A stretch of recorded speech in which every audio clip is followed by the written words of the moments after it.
সরেন কেন আপনার যেটা নিয়ম এস পার ল আপনি একটা কাগজ নেবেন, একটা কাগজ নিয়ে একটাতে মামলা দিয়ে আমাদের দিয়ে দেবেন। আপনার কাগজ আপনি একটা নিতে পারবেন ভাই, আইন হচ্ছে আপনি একটা কাগজে মামলা দিয়ে দেবেন। আমরা তো সম্মান করছি, আমি তো আপনার মামলা দিতে বলছি।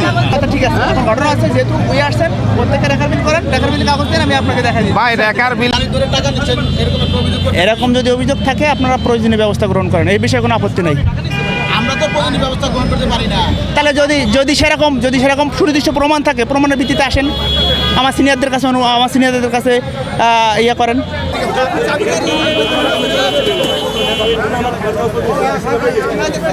আমাদের উল্টা পথে আসছি আমরা। আইন যদি ইকুয়াল হয় তাহলে প্রত্যেকটা মানুষের জন্য ইকুয়াল। যদি তাই হয়, উনি একজন সিভিল সার্জনের অ্যাসিস্ট্যান্টের গাড়ি এইখান থেকে ঘুরাই দিছে, জেলখানার গাড়ি এই রাস্তা থেকেই ঢুকছে। হোয়াই আমরা কি মানুষটা বাংলাদেশের নাগরিক না, নাকি শুধু জেলখানার পুলিশ আর সব পুলিশই ভিআইপি? হোয়াই উনি নিজেও উল্টা রাস্তায় এখান থেকে যাই উনি গাড়ি ধরছে? হোয়াই কেন? উনার জন্য আইন ইকুয়াল। উনি খুন করলে মামলা হবে না, আমরা খুন করলে মামলা হবে। This is not equal. কাগজ প্রমাণ আছে, উনি টাকা নিছে, প্রথম ফার্স্টে 1000 টাকা নিছে, উনি 1000 না 500, ওই লোক চলে গেছে। চলে যাওয়ার পর উনি রেকর্ড নিয়ে আসছে, উনি আবার তারা মামলা দিচ্ছে। তার মানে কি ঘটনা আমি 2বার শিকার হইলাম। ওই লোকটা এতই ভালো ভদ্র একটা লোক, উনি কিন্তু আবার রং সাইডে যায় নাই, উনি আবার ঘুরে আবার ব্যাগে হুন্ডা নিয়ে চলে আসছে। এখানে আসার পরে এই যে ঘটনাগুলো ঘটতেছে, যেগুলো আপনারা দেখতেছেন। ধরনকে টাকা যখন না দিচ্ছে তখনই সে এটা মামলা দিচ্ছে। আসলে তো এটা হইলে হবে না।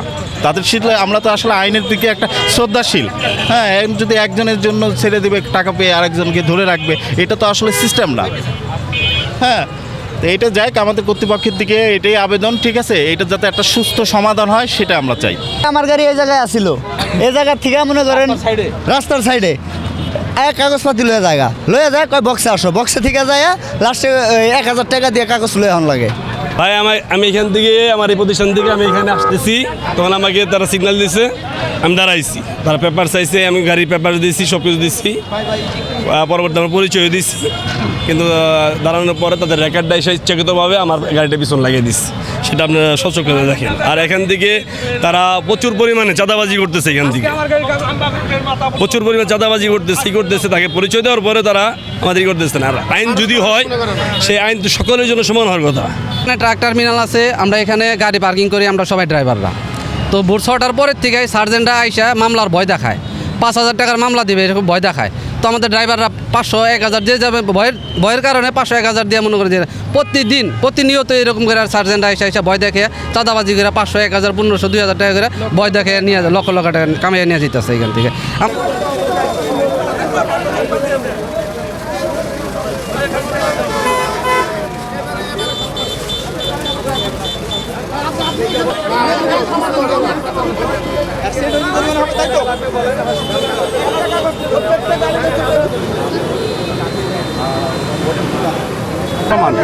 আইন সবার জন্য সমান, আইন সবার জন্য সমান বলেন আপনি। হ্যাঁ,